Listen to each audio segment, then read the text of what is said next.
मित्र राधे राधे। राधे राधे। हाँ, तो मित्र हम आपसे एक सवाल आज लेकर आए हैं जो जीवन में हम बहुत ही जैसे सुख की अनुभूति नहीं कर पा रहे हैं। तो आप जैसे संतों की वाणी सुनते हैं, पूज्य श्री प्रेमानंद की वाणी सुनते हैं और गांव समाज में भी आपका व्यक्तित्व तो काफ़ी अच्छा है, देखते हैं लोग आपसे बहुत ही अच्छा व्यवहार करते हैं और मिलते जुलते हैं।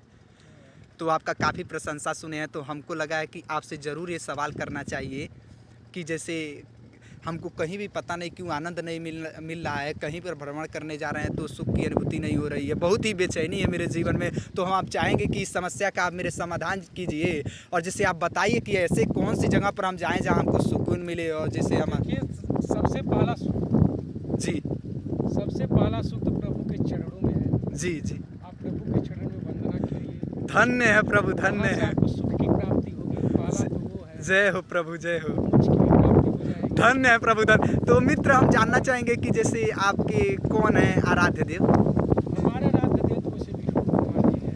जय हो विष्णु भगवान, धन्य प्रभु। तो मैं जानना चाहूँगा कि जैसे मैं राधा रानी का थोड़ा चरण वंदन करता हूँ तो क्या उससे मेरी कुछ? अरे राधा रानी का क्या पूछना, वो तो स्वयं उनके अधीन है। अरे जय हो प्रभु, जय हो राधा रानी। आप राधा रानी के उससे बड़े आप क्या है, तो बहुत बड़े भक्त हैं आप, तो स्वयं उनके अधीन है, उससे स्वयं पीछे चले जाते हैं। धन्य है प्रभु, धन्य। और मित्र जैसे हमने ऐसा सुना है किसी संत के मुख से कि जैसे यदि हम राधा रानी का चरण वंदन करते हैं तो श्री कृष्ण भी प्रसन्न हो जाते हैं क्या? क्यों नहीं, वो तो स्वयं बहुत प्रसन्न होते हैं।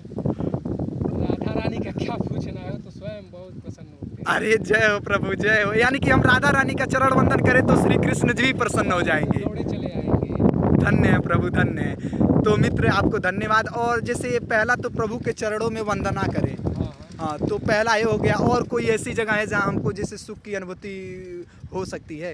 और दूसरी है, किसी के दिलों में रहिए। वाह वाह, धन्य है प्रभु, धन्य है। तीसरी है, किसी की दुआओं में रहें। यानी दुआओं में होने से भी हमारा कल्याण हो सकता है, हमें सुख। दुआ भी किसी का लगता है तो उसका भी सुख की प्राप्ति होती है। जी मित्र, और सुनते हैं कि दुआओं में वही इंसान रहता है जो किसी की मदद, जो किसी का जो है कि सहायता करता है, वही उसी के लिए इंसान अगला वो जो दुआ करता है।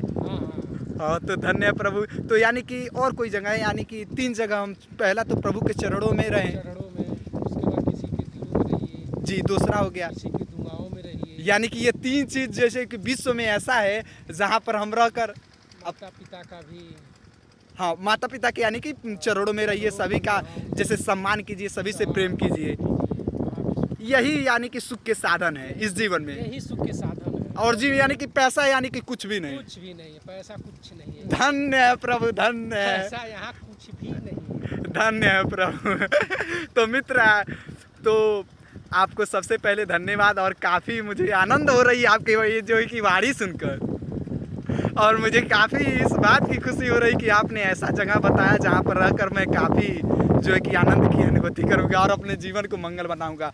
और आपसे ये वादा करता हूँ मित्र कि मैं जो है कि ज़रूर आपके इन तीनों बातों को जो है कि फॉलो करूँगा और अपने जीवन को मंगल बनाने में सदा ही जो है कि प्रेरित करता रहूँगा। तो एक बार पुनः आप मित्र को राधे राधे। राधे राधे। जय हो।